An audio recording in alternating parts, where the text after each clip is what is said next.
Lakini umewahi kukataa ndoa? Hapana, sijai kukataa, mradi tu aje aheme awe Ah. anahema vizuri.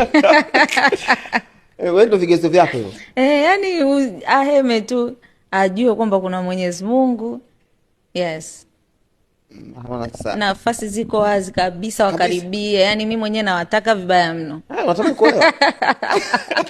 Unatamani kuolewa? Unajua kuolewa ni baraka kuolewa ni baraka.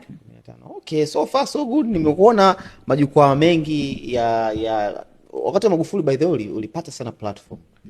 Nilifanikiwa kupata platform, namshukuru sana. Mara ya kwanza kupiga kwa kiongozi ilikuwa ni ipi? Kwa kiongozi wako kwanza kabisa mkubwa labda? Kiongozi mkubwa ilikuwa makamu, yani rais wa Jamhuri ya Muungano wa Tanzania sasa hivi. Wakati huo alikuwa makamu wa rais. Dr. Samia. Kabla hata sijapata ile nafasi ya kuanza kuzunguka na Mheshimiwa Rais hayati Magufuli. Nilipata nafasi ya kupiga naye, ilikuwa wana kikao chao cha chama Temeke.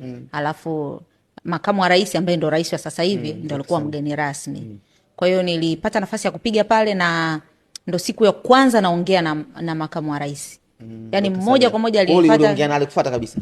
Alinifuata. Nakwambia ni.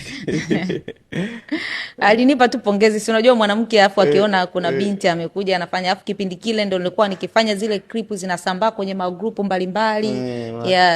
Kwa hiyo viongozi walikuwa wananiona sana.